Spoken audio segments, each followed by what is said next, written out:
আজকে একটা প্রক্রিয়া চলেছে, প্রক্রিয়াটি একটি সাংবিধানিক প্রক্রিয়া, সাংবিধানিক সংস্থা সেই প্রক্রিয়া চালাচ্ছে। আজকে সেই প্রক্রিয়া চালাতে গিয়ে আজকে এই অবস্থা তৈরি হচ্ছে যে যাদের নাম জোর করে, মানে যিনি এখানকার বাসিন্দা নন, যার বাবার ছেলের বয়সের পার্থক্য 10, তাদেরও ভোটার লিস্টে নাম রাখতে হবে। যদি নাম না রাখে তাহলে আগুন জ্বলবে, বিচারপতিদের বন্ধ করে দেওয়া হবে। পশ্চিমবঙ্গের উত্তরবঙ্গ এবং দক্ষিণবঙ্গ এবং বিশেষ করে ইস্টার্ন ইন্ডিয়ার গেটওয়ে যে সেই রাস্তাকে সম্পূর্ণভাবে অবরোধ করে দেওয়া হবে, রাস্তার উপরে আগুন জ্বালানো হবে। শিশুরা রাস্তার মধ্যে বিভিন্ন জায়গায় জ্যামে আটকে গিয়ে 5 বছরের বাচ্চা সে পর্যন্ত দুধ পায়নি, কোনো খাবার খায়নি। এই পরিস্থিতি তৈরি হয়েছে পশ্চিমবঙ্গে। এটা পরিকল্পিতভাবে আজকে এটা তৈরি করা হচ্ছে, কারণ তৃণমূল জানে তৃণমূল চলে গেছে, তৃণমূল জানে তৃণমূলের আর কোনো অস্তিত্ব নেই।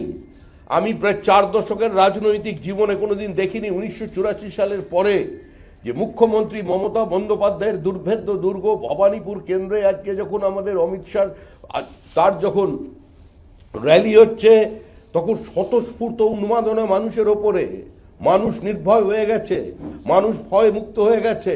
বিভিন্ন অসতিপর বৃদ্ধ থেকে শুরু করে তরুণ তরুণীরা পর্যন্ত বারান্দা থেকে ছাদ থেকে ভিক্টরি সাইন দেখাচ্ছে, হাত নাড়ছে, সে হাত নাড়া থামছে না। আজকে তলায় দাঁড়িয়ে মানুষ চিন্তা করছে, বলছে জিততেই হবে।